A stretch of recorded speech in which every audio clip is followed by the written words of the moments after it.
बिस्मिल्लाहिर्रहमानिर्रहीम अस्सलाम वालेकुम। Welcome back to my channel artistic Meerab. आज हम इस मीडियम साइज़ कुर्ती से बहुत ही ज़बरदस्त कंप्लीट ड्रेस तैयार करने जा रहे हैं। सिर्फ फ़्रॉक नहीं, फ़्रॉक के साथ एक खूबसूरत शलवार भी तैयार करेंगे और इसी लिमिटेड कपड़े में से हम सबसे पहले इसके बाजू अलग कर देंगे और ये बाजू हम साइड पर रख लेंगे। इन बाजुओं से हमने शलवार तैयार करनी है, ट्राउज़र तैयार करना है। अब जी ये हमारे पास फ़्रॉक है, इसकी सारी चीज़ें हम अलग अलग कर लेंगे। इसकी एम्ब्रॉयडरी के जो पैचेस थे वो हमने अलग कर लिए। अब हम इसके पैनल जो हैं वो भी अलग कर लेंगे और एम्ब्रॉयडरी वाला ये सेंटर पैनल हम सबसे पहले अलग कर लेंगे। इससे हम बहुत ही ज़बरदस्त आज ड्रेस तैयार करने जा रहे हैं। आप सोच भी नहीं सकते कि सिंपल सी और छोटी सी कुर्ती से कंप्लीट ड्रेस इतना प्यारा तैयार हो सकता है। ये इसकी बैक साइड है, इसमें कोई पैनल और जोड़ नहीं है, ये बगैर पैनल के है। सिर्फ फ्रंट पे 2 पैनल हैं साइडों पे जो एम्ब्रॉयडरी के साथ लगे हुए हैं। तो हमने बैक को एक दफ़ा साइड पर रख दिया। सबसे पहले हमने फ्रंट के पैनल जोड़ने हैं। हमने फ्रंट वाली जो साइड है वो तैयार करनी है। अब इसके लिए ये सेंटर वाला जो हमारे पास पीस है, इसकी हमने साइडें उधेड़ के इसको सीधा कर लिया है। इसको प्रेस करके जो है हम नीट कर लेंगे और उसके बाद हमारे पास जो कुर्ती की साइडों से 2 पैनल्स उतरे हैं, अभी मैंने 2 पैनल्स उधेड़ कर अलग किए हैं, उनमें से हम सिर्फ एक सिंगल पैनल यूज़ करेंगे। दूसरे पैनल का क्या करना है वो मैं अभी आपको बाद में बताती हूँ। अभी हमने सिर्फ सिंगल पैनल से अपने पूरी फ्रंट तैयार करनी है। इस पैनल को हम इस तरह से उरेब शेप में रख लेंगे। हमने इसको तिकोन में इस तरह से फोल्ड करना है तो हमारी 2 कलियाँ निकल आएंगी। 2 साइड पैनल्स हमारे निकल आएंगे, एक इस साइड पर और दूसरा हमने दूसरी साइड पर जोड़ देना है। तो इसकी हम दरमियान में से ये कटिंग कर लेंगे। और ये पैनल चूँकि ऊपर से थोड़ा सा कम है इसकी चौड़ाई और नीचे से थोड़ी ज़्यादा है, तो पैनल्स में थोड़ा सा फ़र्क आएगा जो हम कटिंग से क्लियर कर लेंगे। इन दोनों का हम नीचे ऊपर बराबर रखेंगे और ऊपर से थोड़ा सा गुटका लगा के ऊपर हमने इसको बराबर कर देना है और नीचे से भी हमने साइडों से जो भी एक्स्ट्रा है या फ़र्क है उसको निकाल कर ये अब हमारे दोनों इक्वल पैनल्स आ गए हैं। एक पैनल हमने लेफ़्ट पर लगा देना है और दूसरा साइड राइट साइड पर लगा देना है और इसकी उरेब साइड हमने अंदर रखनी है और जो सीधी साइड होती है वो बाहर वाली साइड पर रखनी है। और एब वाली जो साइड है वो उसके ऊपर हम पैनल स्टिचिंग लगाएंगे और उसके बाद एंड पर हमने जो हमारा एम्ब्रॉयडरी पैच उतारा था वो लगा देंगे। ये हमारे दोनों पैनल्स ही सिलाई हो चुके हैं, सिलाई करके हमने तैयार कर लिए हैं। अब इसके नीचे ये एम्ब्रॉयडरी वाला पैनल लगेगा। उससे पहले हम बैक साइड के ऊपर इसको रख कर इसकी कटिंग कर लेते हैं।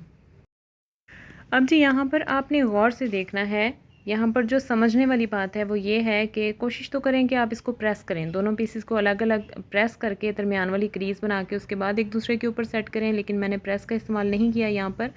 और आप इसको हाथों से भी अच्छे तरीके से सेट करके इसकी जो बंद साइडें हैं दोनों बिल्कुल बराबर सेट होनी चाहिए वो, ठीक है। आपने इसकी अच्छे तरीके से, जितनी अच्छी इसकी सेटिंग होगी उतना ही आपकी कटिंग अच्छी होगी, कटिंग में फ़र्क नहीं आएगा। जो इसका नीचे वाला पल्ला है आपने खींच कर उसकी भी सलवटें निकाल लेनी है और उसके बाद ऊपर वाले की जो भी कोई सलवटें वगैरह हैं या कुछ भी, आपने इसको अच्छे तरीके से कपड़े को सेट करना है। जब आपका कपड़ा सेट हो गया तो आपकी कटिंग परफेक्ट हो जाएगी। ऊपर से एक्स्ट्रा पीस हमने उतार देना है। अब यहाँ पर हमने एक चीज़ और जो अब गौर से आपने देखनी है वो ये है कि हमने यहाँ पर अपने शोल्डर की जो गोलाई है वो पूरी करनी है, क्योंकि हमने कलियाँ थोड़ी सी नीचे करके लगाई हैं। तो हमने देखना है क्योंकि ये काफ़ी लंबी है, हमारी रिक्वायर्ड जो हमें हाइट चाहिए उससे भी लंबी है। तो हमने ये देख लेना है कि अगर हमारे शोल्डर की कटिंग सही नहीं आ रही तो थोड़ा सा कपड़ा हम ऊपर से और निकाल देंगे। अब ये यहाँ पर सही नहीं आ रही तो हमने इसको 1-1.5 इंच और नीचे करके रख के देखा है, यहाँ पर हमारी शोल्डर की कटिंग सही आएगी। तो हमने ये ऊपर वाला 2 इंच और काट देना है। इसको कट करके हमने अलग कर लिया। अब ये जो हमारी तीरे की जो है 5.5 इंच वो कढ़ाई के मिड में आ रही है। कढ़ाई से ही नीचे हमने 5.5 पे 5.5 ही तीरा है और 5.5 ही नीचे हमने मोढ़े की जो गोलाई होती है, जो आर्म होल होता है और जो शोल्डर की इनर कटिंग होती है वो भी हमारी 5.5 पर ही हमने निशान लगाकर इस तरीके से गोलाई में कटिंग कर ली। अब ऐसे ही हमने साइड से भी कटिंग कर लेनी है और ऐसे ही हमने नीचे वाले घेर की भी कटिंग कर लेनी है अपने फ्रंट वाले पैटर्न को देखते हुए। जैसे हमने फ्रंट पैटर्न अपना तैयार किया है उसी तरीके से हमने अपना नीचे वाला जो कमीज़ का पार्ट है उसकी भी सेम उसी तरीके से हमने कटिंग करनी है। ये हमारी कटिंग कंप्लीट हो गई है। अब हमने सिंपल इसका गला बनाकर गोल मगज़ी लगाकर साइडों की सिलाइयाँ लगानी है और नीचे हमारे फ्रंट के ऊपर जो एम्ब्रॉयडरी वाला पैच है हमारा, हमने वो लगा देना है। छोटा सा हमें इसका गोल गला चाहिए जो नेक के साथ साथ ही हो, उसमें हमें 2 इंच जो है वो साइड से, और 2.5 इंच मैंने अंदाज़न 2.5 इंच जो है वो गोलाई उसकी काट दी है। मैंने अपनी हर वीडियो में आपको गले की कटिंग सिखाई हुई है। तो ये हमारी कंप्लीट हो गई है शर्ट की कटिंग। अब हम इसके ऊपर अगर हम चाहें तो आप बाजू लगा लें, अगर चाहें तो आप स्लीवलेस भी रख सकते हैं। अब जो हमने बाजू अलग किए थे शर्ट के, अब हम उस पे आते हैं। ये हमारे पास 2 बाजू हैं और ये मीडियम साइज़ के बाजू हैं, और इसकी एक साइड पर एम्ब्रॉयडरी है और दूसरी साइड इसकी प्लेन है। तो हम इससे हमारी बहुत ही अच्छी ट्राउज़र की डिज़ाइनिंग जो है वो तैयार होगी। और ये हमारी एक कली, फ्रंट में से हमने एक कली की फ्रंट पे 2 कलियाँ काटी थी और एक कली हमारी बच गई थी। ये जो हमारी बची हुई कली है, इसमें हम देखेंगे, इसमें से हमने देखना है ये साइड पे उरेब साइड है तो नहीं, जो सीधी साइड है उस साइड से हमने ऑलमोस्ट 3 इंच की एक पट्टी उतार लेनी है। ये पट्टी आपको मैं भी बताती हूँ कि मैंने इसका क्या करना है। ट्राउज़र के दोनों पांचों को हमने सीधा करके रखना है। एम्ब्रॉयडरी वाली दोनों साइडें एक दूसरे के साथ मैच करनी चाहिए। दोनों या एम्ब्रॉयडरी वाली साइडें जो हैं वो अंदर होनी चाहिए या दोनों एम्ब्रॉयडरी वाली साइड्स बाहर होनी चाहिए। तो हमने दोनों एम्ब्रॉयडरी वाली साइड्स जो हैं वो अंदर करके रखी हैं, और कपड़े को अच्छी तरह से सेट करके या प्रेस कर लें। उसके बाद हमने बाहर वाली साइड से 1 इंच मैक्सिमम जो कटिंग होगी वो सेंटर में से 1 इंच होगी, और साइडों से इसी तरह शेप देते जाना है। और साइड से हमने इस तरीके से कटिंग करके इसको हमने बेल बॉटम ट्राउज़र तैयार करना है। तो एक साइड से जो बाहर वाली साइड है हमारी थोड़ी सी कटिंग होगी, और अंदर वाली साइड जो है उसमें हमारे म्यानी में हमने थोड़ा सा कपड़ा डालना है, क्योंकि बच्चियाँ जो होती हैं अचानक उठती हैं बैठती हैं, तो खुला डुला कपड़ा होना चाहिए, तंग ना हो, फटे ना। इस वजह से मैंने ये जो मेरे पास कपड़ा है इसको मैं म्यानी में डालूँगी, और ये माशाल्लाह बहुत खुली डुली शलवार बन जाएगी, उसकी ट्राउज़र बन जाएगा, बच्ची तंग नहीं होगी। और ये देखिए हमारे नीचे से पंचे तैयार हैं, मगज़ी लगी हुई है, पाइपिंग जिसको कहते हैं वो हुई हुई है। अब ऊपर वाली साइड से जो है हमें कितनी इसी लेंथ इसकी पूरी है, 22 इंचज़ लेंथ पूरी है, तो हमने सिर्फ 1.5 इंच कपड़ा पट्टी लेकर उसको सिलाई लगाकर सिर्फ अंदर की तरफ मोड़ना है। हमने ऊपर अलग से नेफ़ा या ऊपर जो इलास्टिक बेल्ट होता है ऊपर अलग से नहीं लगाना, सिर्फ पट्टी लगाकर अंदर को मोड़ देनी है। हमारी लेंथ इसकी पूरी है। ये नीचे चूँकि बाजू थे पाइपिंग हुई भी है, तो पाइपिंग में से हमने ये डोरी खींच देनी है ताकि पांचा जो है उसकी लुक ख़राब ना हो। अगर डोरी रहेगी तो उसकी लुक ख़राब होगी डेफिनेटली। तो हमने ये निकाल देना है ताकि पांचा जो है वो बिल्कुल ढीला ढाला और सीधा रहे। तो ये डोरी सारी जो है दोनों पांचों में से मैंने खींच कर निकाल दी है। ये डोरी फालतू है, हमारे किसी काम की नहीं है, इसको हमने साइड पर कर दिया। अब जी हमने इसकी कटिंग की तरफ आते हैं। अब हमने इसकी कटिंग करनी है, पांचों को खींच कर सीधा कर लें। उसके बाद दोनों को कढ़ाई वाली साइडें अंदर की तरफ करके साइड से जो हमने मैक्सिमम 1 इंच सेंटर से और इसी तरह साइडों से उसकी आपने ढाल, उसकी जो एक शेप है वो देते आना है।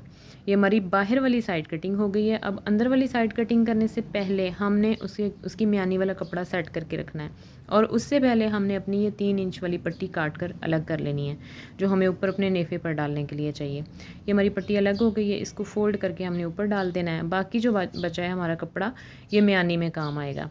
ये हमने इधर सेट कर दिया। इसको भी इसी तरह थोड़ा अंदर की तरफ गहराई देकर बेल बॉटम शेप देकर, आप चाहें तो आप इसको पैटर्न के ज़रिए भी काट सकते हैं, लेकिन ये बिल्कुल आसान सी इसकी कटिंग है, इसको पैटर्न की ज़रूरत नहीं है। हम जितना अपने आप को पैटर्न का मोहताज बनाते जाते हैं हमारे लिए स्टिचिंग मुश्किल होती जाती है, इसलिए मैंने सिंपली इसको अंदाजे के साथ ऐसे काट दिया है। सारी इसकी सिलाइयाँ लगाकर ये देखें जी, ये ट्राउज़र इतना खूबसूरत तैयार हुआ है और इसकी शेप बहुत प्यारी आई है, और बिल्कुल जी इसकी मुकम्मल हाइट लेंथ जितनी हमें चाहिए थी 22 इंचज़ लेंथ में ये ट्राउज़र हमारा तैयार हो चुका है।